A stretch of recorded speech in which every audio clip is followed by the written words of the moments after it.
maluoy. Nay. Dito ginahawas. Di ba, Maluoy kay ka. nag-usap tayo na lilipat ka Sige na, dito sige na. pagkatapos. Okay, ang bakho. naman yan. Kung wala, yuta mo ginanda, wala mo. Hey, way dining. Oh. Ulo gina sa lugi. Ha? Wala sa lugi. Sige na, Nay, sige na, Nay. Nanay salog nay. Kay sa bakho pa mong ungad ani, maapil ka sa bakho, no? Sige na. Sige na. Dahil tapos na ang aming ginawang bahay para kay Nanay Luli, ito na kinubinsi namin siya na lumipat na sa kanyang bagong bahay. Panoorin niyo mga kapatid. Manilhig ka sa sulod. Gwapo na niya, kay kwao na mo ng kontrapan. Gwapo na kay mo buwan diri ba? Oh. Ha? Tanawa, good. Kung nakikita natin mga kababayan na tinulungan kami ni Nanay Esther Vergara, ang kababata ni Nanay Gloria Luli, no?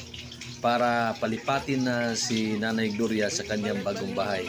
Ang problema mga kababayan, ayaw lumipat ni Nanay Gloria sa kanyang bagong bahay mga kababayan.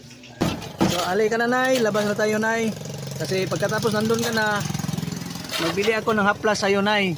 Okay, nandito na si Nanay Esther. Basta nato ni Leha, ibalin nato Leha. So ito yung bali ni Nanay Esther, no? So para i-convince natin si Nanay. Para dali ra pagsunod mo kay gwapo na kay kagbalay. Naibog ko sa inyong balay.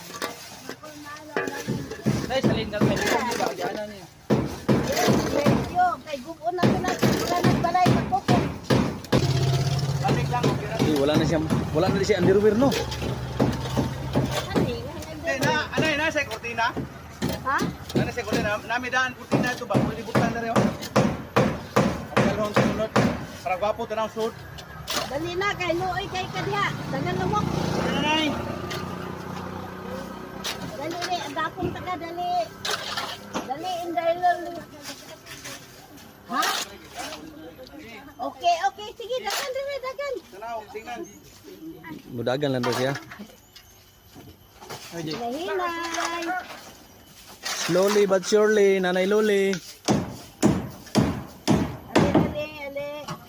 Napakalinis ang bago mong bahay. Lagi. Ang problema ane og Dali naman makuha ni Mutay kay kuha naman.